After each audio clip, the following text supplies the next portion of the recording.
Elisa Brooks sat cross-legged on a linen-draped bed, bathed in soft morning light pouring through the motel window. The filter she applied would soften the wrinkles beneath her eyes and hide the faint bruise on her wrist. She held her phone at a practiced angle, smiled wide, and tapped record. "Good morning, beautiful souls," she said, her voice a calming melody. "Today I'm starting my digital detox. Just me, the sun, and my thoughts. No distractions. I'm already feeling so aligned."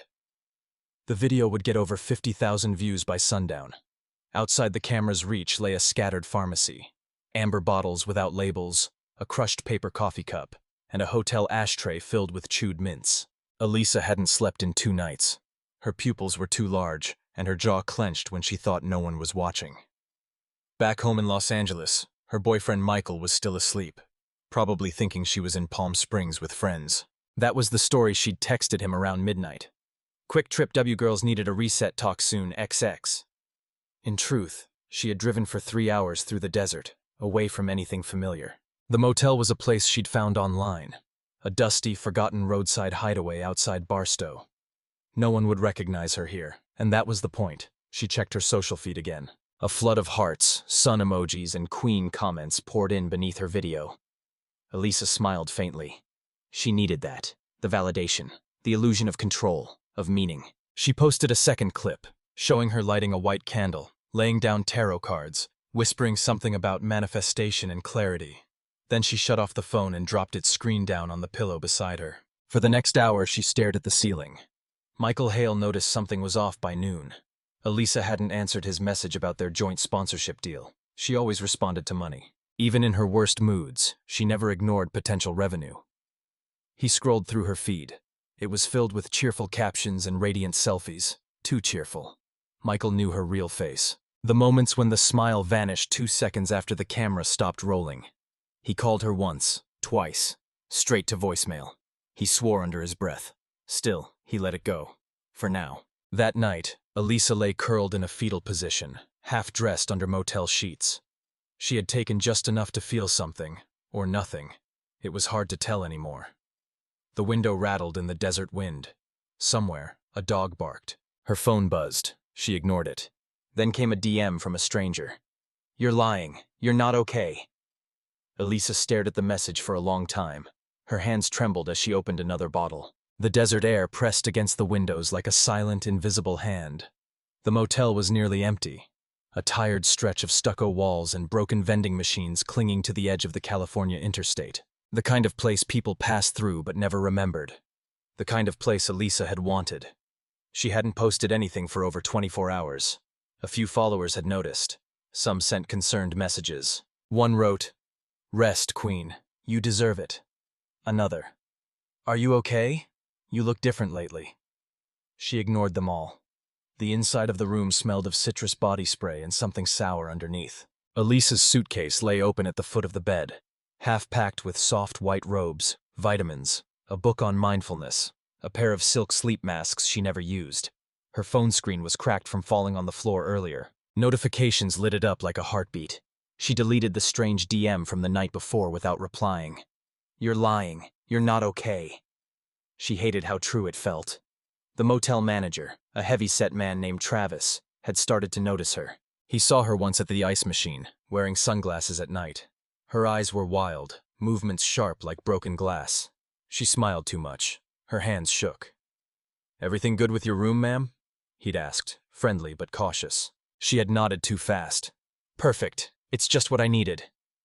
That was 3 days ago. Now he wasn't so sure. Guests in the room next door had complained about strange noises. Thuds, loud music at odd hours, muffled talking when no one else was there. Travis thought about calling someone. But who? She paid in cash, used a fake last name. California plates. He'd seen worse.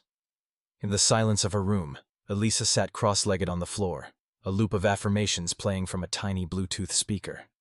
"You are powerful. You are loved. You are light." Over and over. She wasn't filming today. No ring light. No makeup. Her skin felt raw. She scratched at invisible itches on her arms. She reached for her journal, fingers fumbling across the cover. Inside were pages of looping script. Things she never said aloud. Truths she never posted. "I'm scared all the time. I don't know who I am when no one's watching. I think about disappearing almost every day. She slammed the book shut and stood too quickly, losing balance. The room tilted. The pills weren't working like they used to. That evening, she went outside for the first time in 2 days. The sky was a smear of bruised orange and deepening violet. Elisa lit a cigarette she had no intention of finishing and walked barefoot across the parking lot. A cab had just dropped off a man at the far end. Tall, dark jacket, hands in his pockets. He didn't look at her. She watched him go inside, her mind latching onto details like claws. The slump of his shoulders, the limp in his left leg, the way he held his phone too tight. Was he following her? No. That was paranoia talking. She went back inside and locked the door behind her. Michael had called her 3 more times. Still no answer. He sat on their shared sofa, scrolling through Elisa's feed on a loop.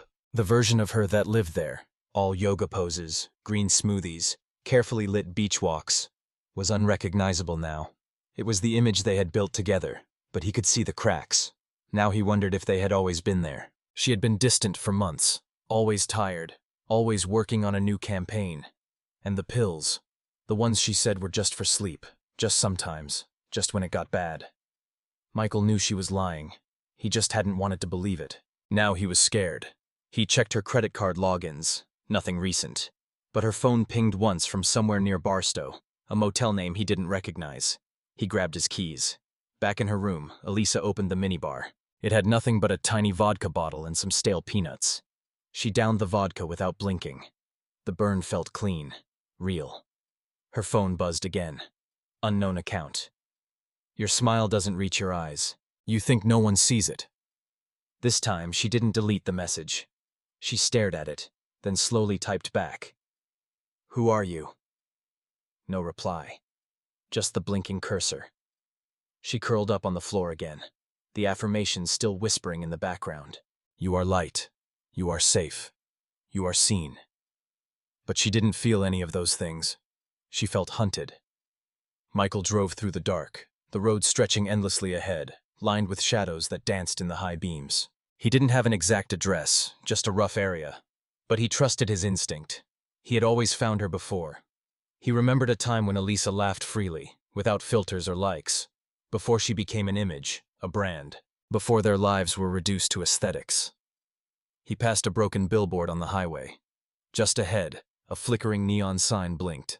Sunrise Motel, vacancy. He pulled over. The air smelled like gasoline and dry earth. Michael got out, walked to the front desk, and rang the bell. Inside, somewhere, Elisa lay wide-eyed in the dark, staring at her cracked screen, watching the 3 dots blink. The stranger was typing again. Michael stood at the check-in desk, tapping the counter with his fingers. The lobby smelled like stale air and overused carpet cleaner. A dusty TV mounted in the corner played a muted infomercial. Behind the desk, Travis, the motel manager, looked up from a tattered crossword. You looking for a room? He asked. No, Michael said. I think my girlfriend is staying here. She checked in a few days ago. Elisa Brooks, although she might have used another name. Travis raised an eyebrow. Room number? I don't know. She hasn't answered her phone in days. Please, I'm worried. Travis studied him for a moment, then leaned back in his chair. Tall girl? Dark hair, big sunglasses, kinda jittery? Michael nodded, heart clenching. She's in 103. Been keeping to herself. Folks next door complained about noise, weird smells. I was gonna knock, but... He shrugged. Michael didn't wait for permission. He turned and walked briskly down the hall, stopping in front of door 103. He knocked. No answer. Elisa? It's me. Silence. He tried the handle. Locked. His pulse rose. He banged harder. Still nothing. Then, movement. A shuffle, like something falling. He stepped back, debating whether to break the door down. Inside, Elisa sat on the edge of the bathtub, arms wrapped around her knees. She had heard his voice. Distant, distorted. Had she imagined it? She wasn't sure anymore what was real. The room blurred around her. The mirror across from her was smeared with lipstick. You are enough scrawled in shaky handwriting. But she didn't believe it. The messages from the unknown account hadn't stopped. You're rotting behind your smile. You made this bed, now die in it.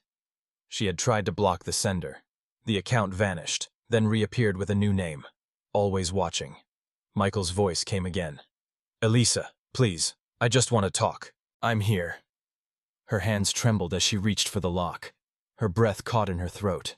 Then, she backed away and curled up on the tile again. Michael sat outside the door for half an hour. Eventually, he went back to the desk. She's in there, he said. But she won't come out. I think she's not okay. Travis sighed and reached for the phone. Hours passed like smoke. Elisa drifted in and out of sleep, flashes of memory splintering her mind. Her first sponsored post, her first 100,000 followers, her first panic attack. The pills had helped at first, just a little something to smooth the edges, then something stronger, then more and more, until there was no edge, just the void. She thought of deleting everything, the account, the videos, the thousands of perfect pictures, but that would mean admitting it had all been a lie. She looked at the phone again. New message. He can't save you. No one can. She screamed and hurled the phone against the wall. It cracked with a sharp crack, then fell silent. Michael stood in the parking lot pacing. Red and blue lights flashed in the distance, an ambulance pulling in. The motel door opened and a medic walked past him. We'll handle it from here, she said. Please, he said. She's not violent. She's just lost. The medic nodded. Inside the room, Elisa barely moved as the door finally opened. A soft voice called her name. She flinched, whispering, "Don't touch me." The medic approached slowly, kneeling beside her. "You're safe now," she said gently. Elisa's eyes filled with tears. For a moment, she looked at the broken mirror and didn't recognize herself. She didn't know if she wanted to live, but she didn't want to die here either. Later, Michael sat beside her hospital bed, watching her chest rise and fall beneath thin sheets. She was pale, thinner than he remembered. A nurse had told him it was a near miss, a dangerous combination of sleeping pills and anti-anxiety meds. If they had waited another hour, he didn't want to finish that sentence. Elisa stirred. Her eyes fluttered open. She looked at him and blinked, confused. "You came," she whispered. "Of course I came." Her voice cracked. "I didn't think I wanted to be found." He nodded, swallowing hard. "I know." That night, while she slept, he went through her bag looking for her phone charger. He found a notebook instead, the leather-bound journal she never let anyone see. He opened it.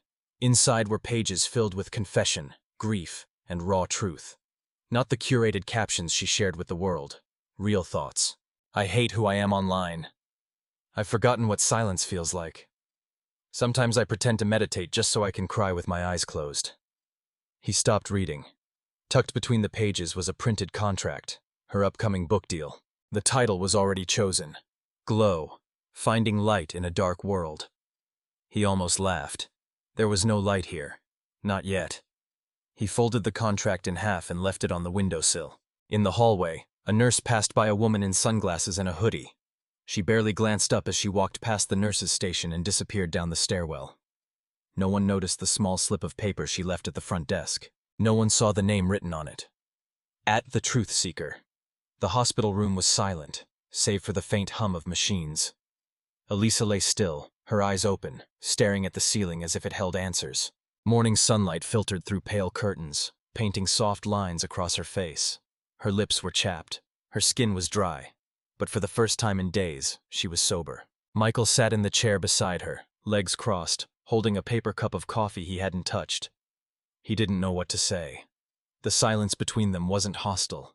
It was delicate, like glass stretched thin. She spoke first, voice brittle. "How long was I out?" "Almost a day." She nodded slowly, eyes still fixed on the ceiling. "I should have died." Michael flinched. "Don't say that." "Why not?" she asked. "It's true." He stood and walked to the window, the morning sky bright and blank like an overexposed photo. "I didn't know," he said. "I mean, I knew something was wrong, but not this." "I didn't want you to know," she replied. Silence. Then, "There was someone messaging me, like, stalking me, telling me I was fake, that I should die." Michael turned. "Who?" "I don't know. They kept making new accounts, always watching. saying what I was too scared to admit. He crossed the room in 2 steps and sat on the edge of her bed. "You're not fake, Elisa." She looked at him, eyes hollow. "Aren't I?" Later that day, while Elisa dozed off again, Michael found himself in the hospital cafeteria, staring into a cup of vending machine coffee. He pulled out his phone and opened her social feed. Her followers had noticed the silence. "Where are you, Queen? We miss your light. Hope you're okay, sending good vibes. Anyone else think something's wrong?" And then, buried among them, the one that made his skin crawl. At the truth seeker. The mask cracked. The world saw what was underneath. Finally. He tapped on the username. The account was gone.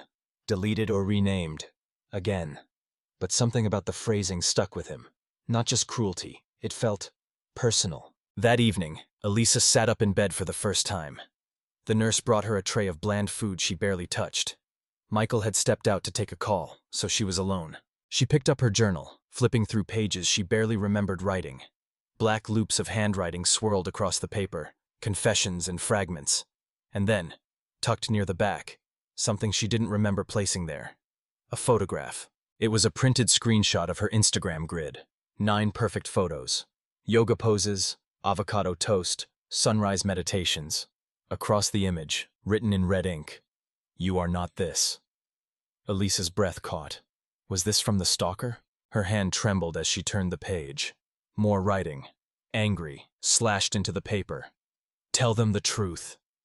She ripped the photo in half and shoved it into the trash can. Then she curled up and cried without sound. Meanwhile, Michael sat outside the hospital on a metal bench, trying to reach one of Elisa's former assistants, someone who might help untangle this. Instead, he got her voicemail. He hung up and lit a cigarette, something he hadn't done in years. He stared across the parking lot at the blinking hospital sign and thought about the early days, when Elisa used to laugh without posing, when their lives weren't a performance. Then he remembered something. A girl named Kira, one of Elisa's earliest fans. She had once traveled across the country just to attend a wellness retreat Elisa hosted in Big Sur. Obsessive, maybe, but smart. Detail-oriented. She'd sent Elisa long messages, once even asked to be her moderator. Michael searched through old emails until he found it. Kira Delgado, @Mindfuel Meditation. He typed, "Hi Kira, this is Michael, Elisa's partner. Something serious is happening. I think someone's targeting her. Can we talk?" He hit send and waited. Kira replied within an hour. "I know. I've seen the messages. I think I know who's doing it." They agreed to meet the next morning in a coffee shop just outside the city. Kira arrived wearing a hoodie, sunglasses, and a tote bag stuffed with notebooks. "I've been following everything," she said quickly. "Not in a creepy way. I mean, kind of. But only because I was worried." Michael nodded. "What do you mean, you know who's behind it?" Kira pulled out a folder and slid it across the table. "Screenshots, accounts, patterns. Whoever's behind @TheTruthSeeker has been doing this for a while. Not just to Elisa. There's a trail." Michael flipped through pages. Dozens of usernames, nearly identical messages, always targeting wellness influencers. The wording changed, but the tone was the same. Bitter, precise, personal. He looked up. "Do you think it's someone she knows?" Kira hesitated. "I think it's someone who used to know her." Back at the hospital, Elisa was sitting in a wheelchair, staring out the window. Her phone was gone. Her makeup gone. Her brand, non-existent. For the first time, she felt invisible, and it terrified her. A nurse brought her a letter. No sender. Inside, a single line. "When the truth comes, will you survive it?" She dropped the letter, breathing shallowly, fingers trembling. It had been 4 days since Elisa left the hospital. No announcements, no farewell post, no statement. Her account was still active but silent, like an empty house with the lights on. And across the internet, theories bloomed. Some claimed she had joined a spiritual retreat. Others whispered rehab. A few insisted she had simply run out of content. But in a corner of the digital world, a forum called Raw Glow Unfiltered, where disillusioned fans dissected influencer lives, there were darker theories. That's where Laura found them. Laura Chase, 29, once considered herself Elisa's biggest fan. She had followed her for 6 years, copied her routines, bought every product she recommended, even booked a retreat that got canceled last minute without explanation. That was when the doubt crept in. Slowly at first, then like a flood. Now, Laura sat hunched over her laptop in a dim Brooklyn apartment, scrolling through thread after thread. She's a fraud. I saw her smoking outside a club last year. Elisa never responded to my DM after I told her I was suicidal. She read it. She's addicted. Look at her eyes in this post from February. Then one post stopped her cold. At the truth seeker. You think you know her. You don't. You never did. She lied to you, and you paid her to do it. The account was already deleted, but Laura had seen that name before. The same one that had left haunting comments on Elisa's posts before they mysteriously vanished. She opened a private tab and started searching. Posts, deleted screenshots, Reddit leaks, mentions of other influencers targeted the same way. The same wording, the same venom. She started compiling notes. Across the country, Elisa sat alone in a small Airbnb in a nameless Nevada town, one road in, one road out. A population small enough that no one had heard of the filter queen, as one magazine once called her. She had no phone, no laptop, just a stack of old books, a dusty typewriter, and a journal with most of the pages ripped out. The days bled into one another. Sunrises, silence, walks under red rock cliffs. For the first time in years, there was no digital echo following her. And yet, she didn't feel free. Not yet. Her mind still flickered with imagined alerts. Phantom vibrations, shadows behind her eyelids whispering, "They saw you. You failed. You deserve this." Laura kept digging. She eventually found a private Discord server, invite only, where former fans of Elisa congregated. Some were angry, some heartbroken, others obsessed. One user in particular stood out. User, Ashfall 1987, always online, always watching. Their messages were sharp, like scalpels. Her entire career is fabricated. She photoshopped her meditation retreat into a public park. She once told people she cured her IBS with crystals. People believed her. Laura messaged them privately. Laura Chase, why do you care so much? Ashfall 1987. Because I used to love her too.